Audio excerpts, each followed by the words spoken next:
Hi, this is John Trung with Proactive Fire Protection Inc. And today we're here at one of our locations here in Toronto. Today's video, we're going to be talking about fire inspections and fire code violations. So the reason why we're here today is that our client was issued a notice of violation from the fire department. And a lot of the times, building owners, property managers, anybody who owns a building or a property or manages, they don't know what a fire code violation is and don't know what to do with it. So we're going to be talking about what to do when you get notice of violation or an inspection order from the fire department. So for example, normally what the fire department is going to be looking for are the following. They're going to be looking at whether you got proper exit signs, whether they are working. So here, fire extinguishers, if they're in place, and if they have their proper monthly inspections or annual inspections. They're going to be looking at, again, making sure that the exit signs are in place, proper locations. You got the pull stations, you got the signs that are indicating what to do in an emergency. Again, extinguishers. Another thing here, the fire department does not really like having are deadbolts. So what happened here was that this property here had a deadbolt located right here, as you can see, and it was told that it had to be replaced. So what we did is that we told the owner to remove the deadbolt and replace it with a crash bar.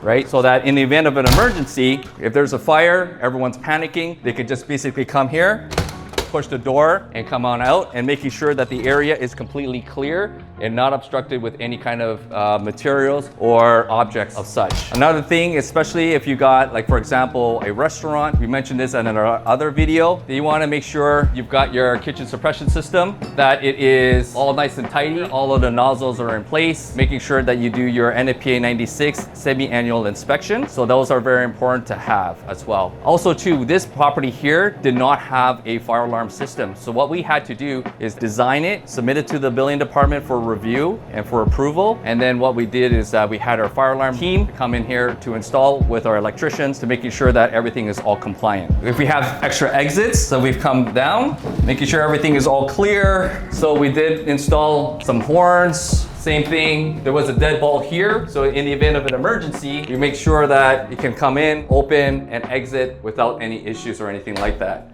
So they don't like to have areas here full of all kinds of materials. There was all kinds of objects that are combustibles, and making sure that when they're stored beside any kind of like a heat source, like a hot water tank or a furnace, they want to keep that area clear. So generally we want to keep that area as tidy as possible without potentially catching on fire. So this property originally didn't have a fire alarm system, as we were mentioning earlier. So we had to do the design. So we ended up installing a fire alarm panel here, which is basically now connecting to all of the actuating devices such as pull station or a smoke detector or a heat detector. So this property here is a mixed use. So we were downstairs where there was a bar, and now we're going to be in the residential area here where it has 4 apartments. So as you can see here, there's apartment 1, 2, 3, and 4. And part of the fire code violation was the doors were damaged. So we had to get the building owner to get the doors repaired. We had to also install self-closing devices to making sure that if there's an event of a fire, that the door is able to close behind them. And we're just going to demonstrate really quickly why it is really important to have these fire safety measures in place. As we were saying earlier, there's the smoke detector that we installed